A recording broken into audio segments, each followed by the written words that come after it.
বেরিয়েছে রামনবমী র্যালি, যে র্যালিতে রয়েছেন প্রচুর মানুষ এবং ছোট থেকে বড় সকলেই সেই র্যালিতে রয়েছে।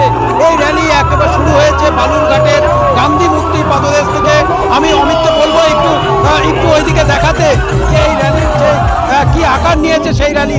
ছোট থেকে বড় সকলেই রয়েছে এই র্যালিতে।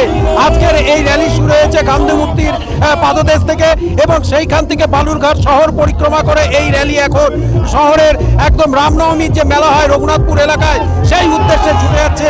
আজকের এই র্যালিতে রয়েছেন বালুরঘাটের বিধায়ক তথা বিশিষ্ট অর্থনীতিবিদ ডক্টর অশোক কুমার লাহিড়ী এবং আজকে এই র্যালিকে স্বাগত জানাচ্ছে বালুরঘাটের যিনি বিজেপি প্রার্থী সুকান্ত মজুমদার। তিনি আজকে নিজে এই র্যালিতে যারা অংশগ্রহণ করেছেন, বিশেষ করে যে সকল রাম ভক্ত, তাদেরকে তিনি আজকে এখান থেকে পুষ্পবৃষ্টি ঝেড়িয়ে তাদেরকে স্বাগত জানাচ্ছেন। এবং সুকান্ত মজুমদার এই মুহূর্তে বালুরঘাটের 3.5 নম্বর মোড় এলাকায় তিনি আজকে এইখানটায় দাঁড়িয়ে তিনি সম্বোধন করছেন।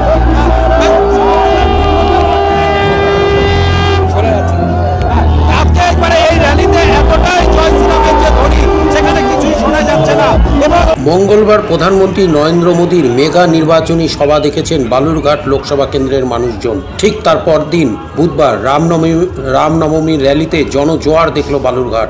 আজ বালুরঘাটের গান্ধী মূর্তি পাদদেশ থেকে রামনবমীর মহা র্যালি বের হয়। র্যালিতে অংশগ্রহণকারী বাচ্চা বুড়ো সকলে জয় শ্রীরাম ধ্বনিতে মুখরিত হয়ে উঠেছে বালুরঘাট। অন্যদিকে এবছর বালুরঘাট শহরের তৃণমূলের তরফেও রামনবমীর র্যালি বের করা হয়। মহিলা তৃণমূল কংগ্রেসের ডাকে সেই র্যালিতে অংশগ্রহণ করেন বালুরঘাট পুরসভার চেয়ারম্যান অশোক মিত্র সহ অন্যান্য কাউন্সিলররা।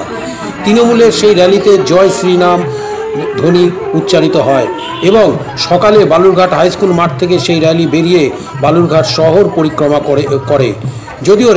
যদিও এ ব্যাপারে অংশগ্রহণকারী চেয়ারম্যান অশোক মিত্র ক্যামেরার সামনে কিছুই বলতে চাননি। একদিকে মহিলা তৃণমূল কংগ্রেস, অপরদিকে রামনবমী উদযাপন কমিটি, এই দুইয়ের রামনবমীর র্যালিতে আজকে সকাল থেকেই জয় শ্রীরাম ধ্বনিতে মুখরিত হয়ে উঠেছিল গোটা বালুরঘাট।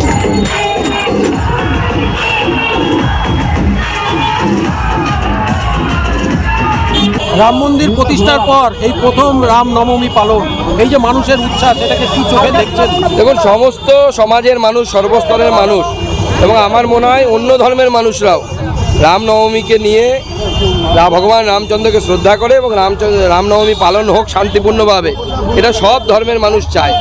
এবং সেই জন্য কিছু রাজনৈতিক নেতা উস্কানি দিয়ে ভোট ব্যাংকের জন্য এগুলো করে, কিন্তু বেশিরভাগ মানুষ এই উস্কানিতে পা দেবে না। ভগবান রামচন্দ্র সবার আদর্শ, সবার কাছে প্রেমের মানুষ, ভালো রাজা হিসেবে, ভালো প্রশাসক হিসেবে সবার সামনে তিনি একটি আদর্শ।